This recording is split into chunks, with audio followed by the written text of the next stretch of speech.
Assalamualaikum warahmatullahi wabarakatuh. Perkenalkan saya April Hapsari dengan NIM 2004-2003 dari jurusan Ilmu Administrasi Negara. Akan menjelaskan mengenai sistem pengolahan transaksi dan otomasi perkantoran. Materi yang pertama yaitu mengenai sistem pengolahan transaksi atau TPS. Sistem pengolahan transaksi atau Transaction Processing System yang disingkat TPS adalah sistem yang menjadi pintu utama dalam pengumpulan dan pengolahan data pada suatu organisasi. Sistem yang berinteraksi langsung dengan sumber data, misalnya pelanggan, adalah sistem pengolahan transaksi di mana data transaksi sehari-hari yang mendukung operasional organisasi dilakukan.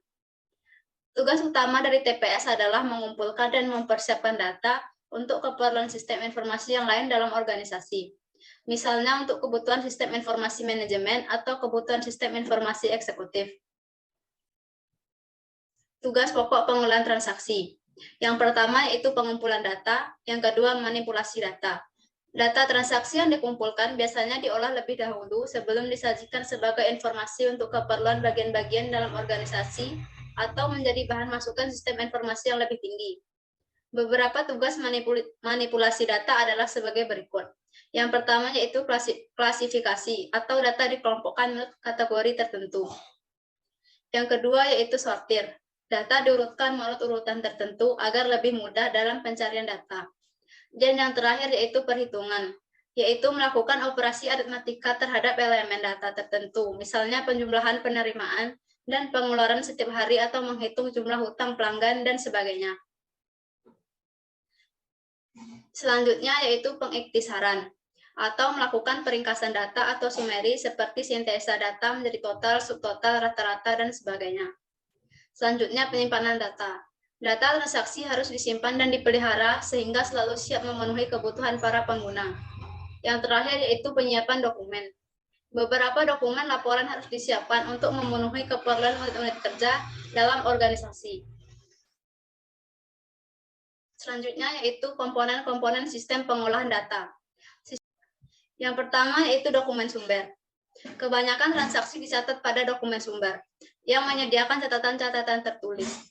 Dokumen sumber juga berfungsi sebagai yang pertama yaitu memicu mengotorisasi operasi fisik. Sebagai contoh, surat pesanan penjualan mengotorisasi pengiriman barang dan gangguan kepada pelanggan. Yang kedua yaitu memantau arus fisik. Misalnya surat pesanan penjualan digunakan untuk memperlihatkan pergerakan barang, pesanan dari gudang ke tempat pengiriman. Yang ketiga yaitu mencerminkan akuntabilitas atas tindakan yang diambil. Misalnya tagihan dari pemasok paraf untuk memperlihatkan bahwa tagihan ini sudah diperiksa kebenarannya. Menjaga kemutakhiran dan kelengkapan basis data.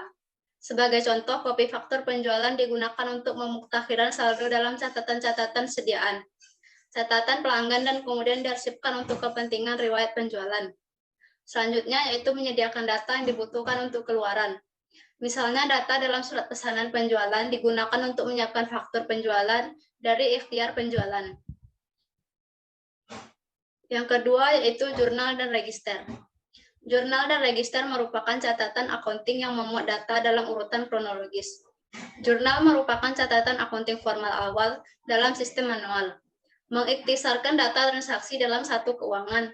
Register berfungsi sebagai pengganti jurnal atau catatan kronologis atau buku harian untuk data atau peristiwa yang tidak bersifat keuangan. Yang ketiga yaitu buku besar dan arsip. Buku besar mengiktisarkan status perkiraan dalam satuan keuangan. Nilai transaksi yang muncul dalam jurnal dipindahkan atau diposkan ke pos perkiraan yang sesuai. Melalui proses posting ini, status setiap perkiraan yang terpengaruh dimuktakhiran dengan menaikkan atau menurunkan saldo perkiraan sebesar nilai transaksi. Jadi, jika jurnal menekankan pada kegiatan transaksi, buku besar menekankan pada status perkiraan. Yang keempat yaitu laporan dan dokumen. Berbagai laporan umumnya dihasilkan dari pemrosesan transaksi. Sejumlah besar dokumen operasional juga dihasilkan oleh sistem pemrosesan. Beberapa dari dokumen ini dihasilkan untuk memicu tindakan. Dokumen operasional tertentu yang disiapkan oleh sistem pemrosesan transaksi perusahaan menjadi masukan dokumen sumber untuk pemrosesan lebih lanjut.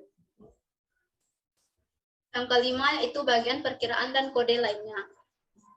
Transaksi akunting harus diklasifikasikan dan dikode sebelum diposkan ke dalam buku besar. Bagan perkiraan merupakan daftar berkode dari perkiraan-perkiraan yang termuat dalam buku besar umum perusahaan. Pada dasarnya, ini merupakan struktur data keuangan perusahaan. Bagan perkiraan ini bukan saja memungkinkan pengklasifikasian dan pengkodean data transaksi, melainkan juga menyediakan elemen-elemen data rinci untuk menyusun dan menyajikan informasi dalam laporan keuangan. Yang keenam yaitu rangkaian audit. Rangkaian audit adalah seperangkat mata rantai yang dibentuk oleh elemen-elemen pemrosesan transaksi pokok.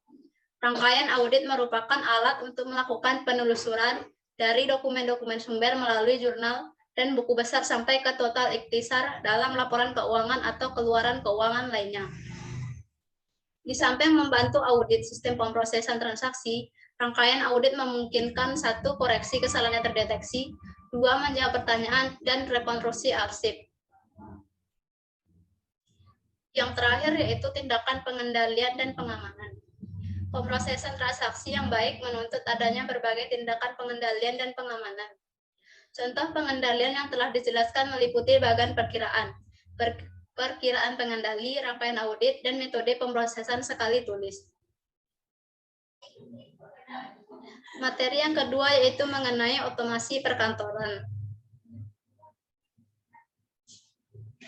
Pada dasarnya, sistem otomatisasi perkantoran didefinisikan sebagai sebuah sistem informasi berbasis teknologi komunikasi yang dapat mengumpulkan, menyimpan, memproses, dan mendistribusikan pesan, dokumen, atau komunikasi elektronik lainnya antar individu dalam perkantoran.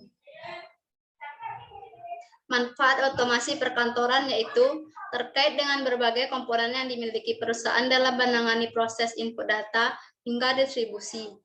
Dengan memanfaatkan bantuan dari teknologi, kita dapat mengerjakan berbagai aspek perusahaan secara optimal. Selain itu, otomatisasi perkantoran juga memiliki berbagai manfaat seperti 1. Menyelesaikan pekerjaan kantor menjadi lebih cepat, 2. Mengurangi kebutuhan staf dalam jumlah besar, 3. Hanya memerlukan sedikit tempat menyimpan data, dan 4. Yaitu data yang disimpan dapat diorganisir dengan baik.